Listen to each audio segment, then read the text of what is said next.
방송가에서 활발하게 활동을 하시다가 어느 날 얼굴이 잘 안 보이기 시작했거든요. 중간에 무슨 일이 좀 있었나요? 이 개그가 흐름이 있더라고요. 1980년대까지만 해도 꽁트 위주의 개그 프로그램이었는데 90년대 들어서부터는 버라이어티, 이런 예능 프로그램들이 많아진 거죠. 그래서 94년에 S채널의 좋은 친구들의 초대 MC를 맡아서 당시 쟁쟁했던 이봉원, 정원관, 그리고 남희석 씨까지 같이 5년 동안 진행을 했대요. 그런데 1998년에 갑작스럽게 하차 통보를 받았고 그 충격으로 본인은 힘든 시간을 보내면서 대부분 술로 마음을 달랬다고 하는데 98년이면 시기적으로 IMF 때거든요. 그렇기 때문에 본인이 느끼는 충격이 더 컸을 것 같아요. 네. 뭐 말씀드리기 성스럽지만 제가 그 당시 좋은 친구들의 후임 MC로 맞아.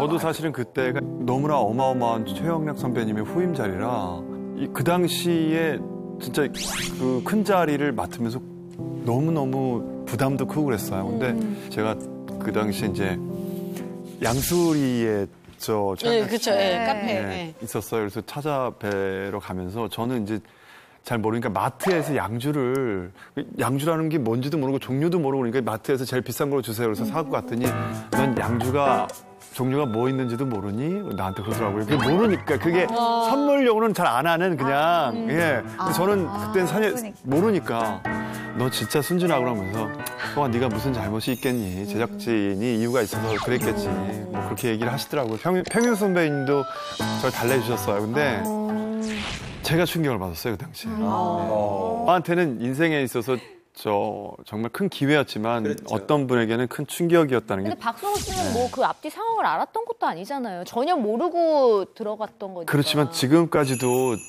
제가 너무 죄송하고 감히 제가 정말 그럴 건 아닌 것 같습니다. 사실. 이 좋은 친구들이라는 프로그램이 최양락 씨한테는 첫 메인 MC 자리였어요. 근데 5년이나 했잖아요. 그러니까 이게 아무래도 첫 정이라는 게 있어서 좀 더 애틋했었던 것 같은데 심지어 방송생활 최초로 자신의 의지가 아니라 통보로 프로그램을 그만둬야 하는 하차하는 상황이라서 더욱 충격이 컸고 또 그 여파로 다른 프로그램까지 자진 하차를 했다고 합니다. 심지어 연예계를 떠나고 싶다라는 생각까지 들어서 온 가족을 데리고 1999년 2월 도망치듯이 호주 시드니로 이민을 떠났답니다. 와, 생각보다 충격이 크셨네요. 예, 그러면 준비에도 없던 그냥 갑작스러운 충격 때문에 이민을 호주로 가신 것 같은데 그럼 아무런 준비 없이 가셔서 고생 많이 하셨을 것 같아요. 본인이 직접 고백한 바가 있는데요. 정말 녹록지 않았다고 해요. 생각을 해보세요. 1998년 10월에 프로그램 하차하고 이듬해 2월에 이민을 갔으니까 불과 4개월이거든요. 준비 시간도 얼마 안 되고 지금처럼 정보가 많을 때도 아니에요. 호주에서 유학 중이던 후배의 도움으로 낡은 집을 구하고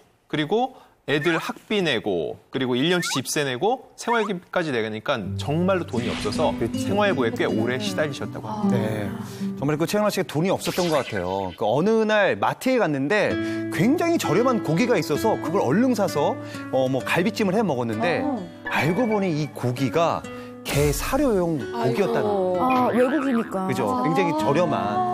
그 최양락 씨가 그걸 이제 알고 나서 내가 어쩌다 가족을 데리고 와서 이 고생을 시키냐라면서 타향살에 지쳐서 오열을 했다라고 합니다. 근데 뭐 얘기만 들어도 뭐 최양락 씨도 너무너무 힘드셨을 것 같고 특히 함께 따라간 가족 팽윤숙 씨도 진짜 고생이 뭐 이만저만이 아니셨을 것 같아요. 네. 아무래도 영어도 잘 하시지 못하고 또 고정적인 수입도 없으니까요. 결국 아내 팽윤숙 씨는 스트레스성 피부 질환까지 앓았다고 하고요.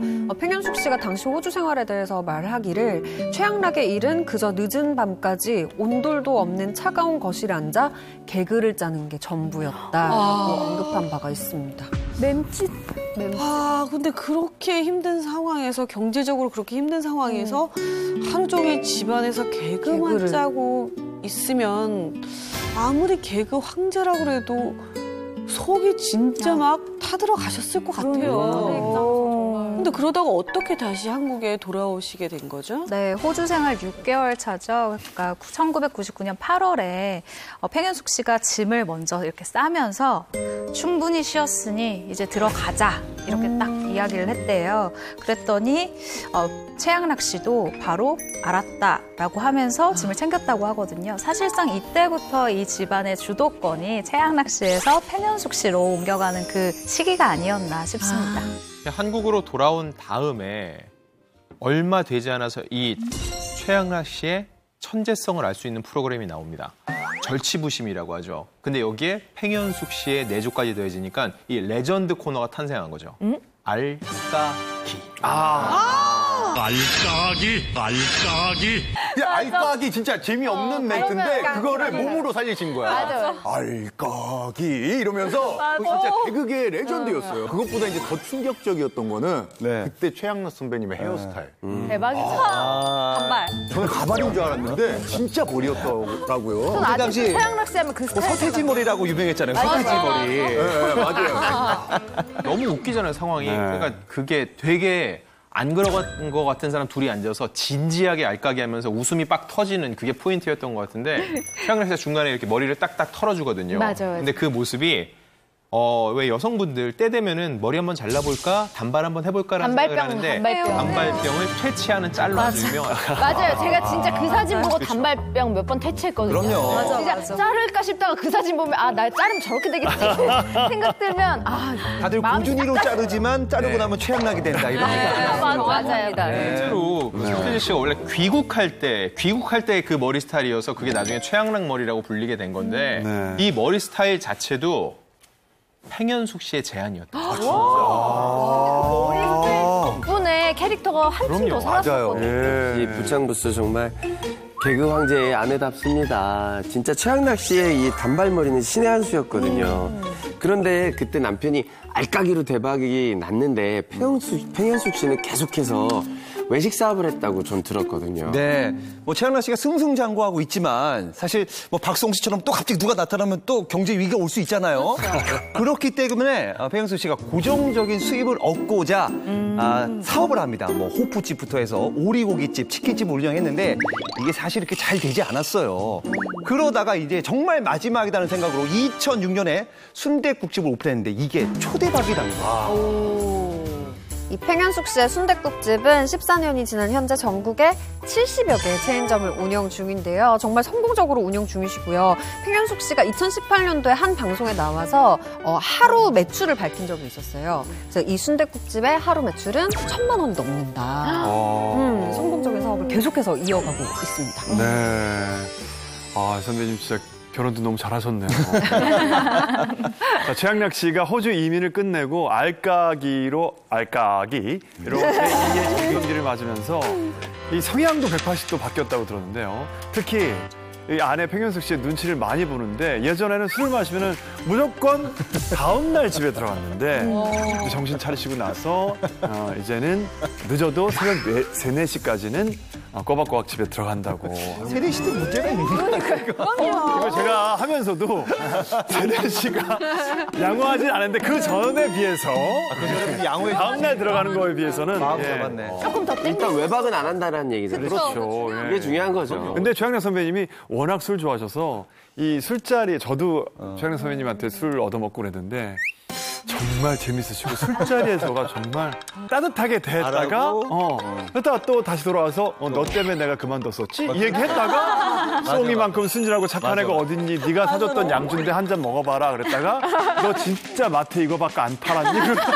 진짜 근데 주위 모든 사람들이 쓰러져요. 들었다 놨다. 진짜 두 분이 정말 과거에 부부싸움을 하다가 팽현숙 씨가 이혼을 선언한 적이 있습니다. 늘 왕처럼 굴던 최양락 씨가 갑자기 이 이혼 선언에 손과 입을 막 바들바들 떨면서 진심으로 당황한 모습을 이 결혼 생활 동안 그리고 선배로 있었던 이 동안 처음으로 보였다라는 거예요. 그러면서 편지를 한 통 써놓고 집을 나가는데요. 뭐라고 썼냐면 하나 엄마 정말 진심으로 미안해. 행복을 빌어. 근데 너무 짠해. 그런데 이 편지를 봤는데 평현숙 씨가 맨날 그 사자처럼 호랑이처럼 그렇게 막 밖을 나돌고 이 집에서 왕처럼 지내던 그 사람이 너무 약한 모습을 보이니까 내가 이 인간 나 아니면 누가 챙겨줄까라는 생각이 들면서 순간 그 모습이 또 너무 작아 보이더래요. 그래 이거는 내 운명이다라는 생각을 하고 평현숙 씨가 그냥 화해를 먼저 청했다라고 합니다. 결국 평현숙 씨도 최양락 씨가 그냥 영혼의 동반자라는 거는 알고 있었던 것 같아요. 두 분이 너무 잘 만나셨어요. 왜냐면 최양락 씨는 아직까지도 전혀 그냥 개그만 아시고 아무것도 순수하세요. 모르시고, 진짜 순수하. 진짜 그냥. 어쨌든 두 분 선배님들 제가 앞으로도 계속 존경하고 응원하겠습니다.